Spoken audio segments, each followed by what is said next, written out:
m'appelle Élisabeth Boivin, je suis directrice adjointe environnement au bureau de projet REM et mon rôle est de suivre tout ce qui est les exigences environnementales du projet et le volet archéologie fait partie de mon mandat. En 2018, on a optimisé le projet et c'est là qu'on a finalement réalisé que le tracé du REM en structure aérienne finalement enjambait l'ancien cimetière des Irlandais qui est très, très connu par les archéologues à Montréal.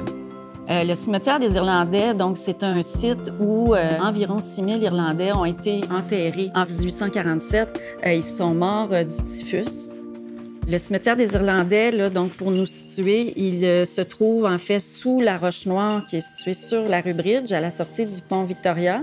Donc, le cimetière, il fait un polygone d'à peu près 6 000 mètres carrés. Et 6 000 mètres carrés, pour vous donner une comparaison, c'est un petit peu moins que 4 patinoires de hockey. Donc, au final, nous, on a un pilier du REM. Donc, notre pilier vis-à-vis de la superficie du cimetière, c'est moins de 1 de la superficie. Donc, on s'en va au chantier du REM à Pointe-Saint-Charles. On va aller rencontrer Marine, l'archéologue principale en charge de la fouille archéologique.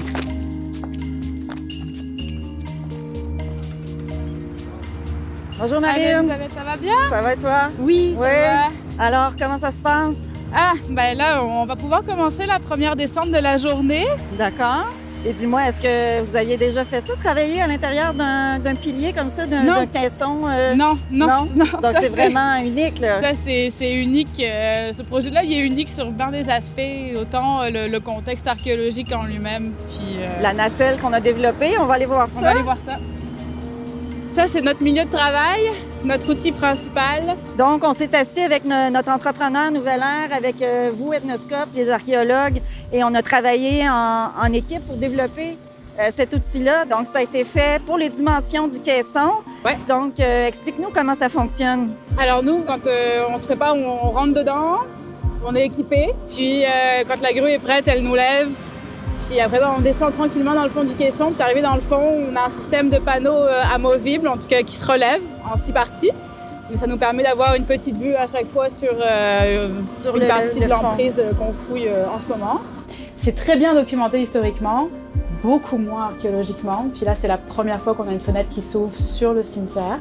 Il fallait aller faire la fouille pour s'assurer que tout ce qui était présent dans le périmètre de notre caisson de 3 mètres de diamètre puisse être documenté et sorti à la surface pour amener au laboratoire des archéologues. Après, c'est un travail qui est difficile parce qu'on travaille dans de l'argile. On est dans un secteur de Montréal, c'est très argileux, c'est pas facile à fouiller. L'avantage, c'est que le bois se conserve extrêmement bien, puis les os sont très, très bien conservés. Puis là, ce qu'il faut savoir, c'est que nous, on est en étroit contact avec la communauté des Irlandais. Donc, le but, une fois que le travail est fait, tout est documenté, on remet les sépultures aux Irlandais qui, eux, vont décider le meilleur endroit pour les remettre en terre. Oui. Ouais.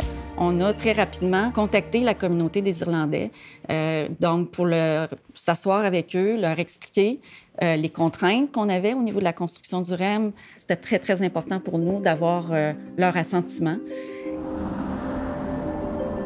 Alors aujourd'hui, on vient rencontrer Fergus Keys et Victor Boyle, qui sont les 2 représentants de la communauté irlandaise avec qui on a travaillé sur ce projet-là. Bonjour Elizabeth. Bonjour. So nice to see you. Bonjour, ça va? Ça va. Welcome to my church. This is the heart of working class Irish in Montreal. So it has a lot of meaning for you. A lot of meaning for me, for the Irish people. 1847 was the middle of a 5-year famine, and 1 million left Ireland. They had to get out.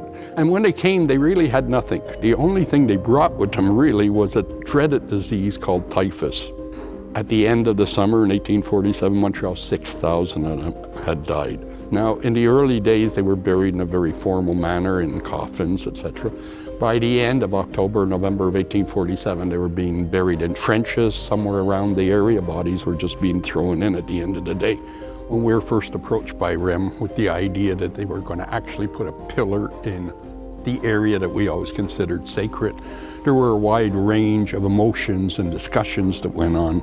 But as we were hearing some of the suggestions you were making, not only did they fit in what we had hoped, they were better than we had hoped.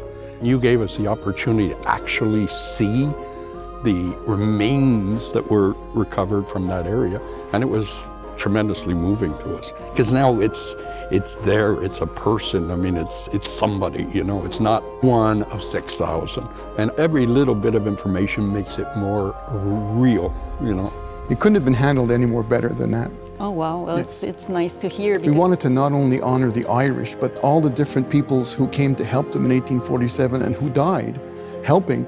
There was a Mohawk Nation, there were Jewish people, there was the Francophones, there were British soldiers, there was John Easton Mills, the mayor himself. So many people without any reason. They didn't know any of these people. They came down and they helped wherever they could. To me, it feels a lot like the Montrealers that helped the Irish that were sick and dying in 1847 are still here helping us Irish in 2020. The Irish community is still alive and vibrant as it ever was, and to some degree even more, because 40% of the population of Quebec can claim some Irish heritage.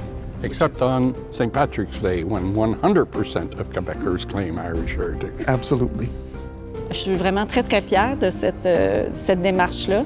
Et en fait, j'ai l'impression d'y laisser un petit peu de moi sur le parcours du REM.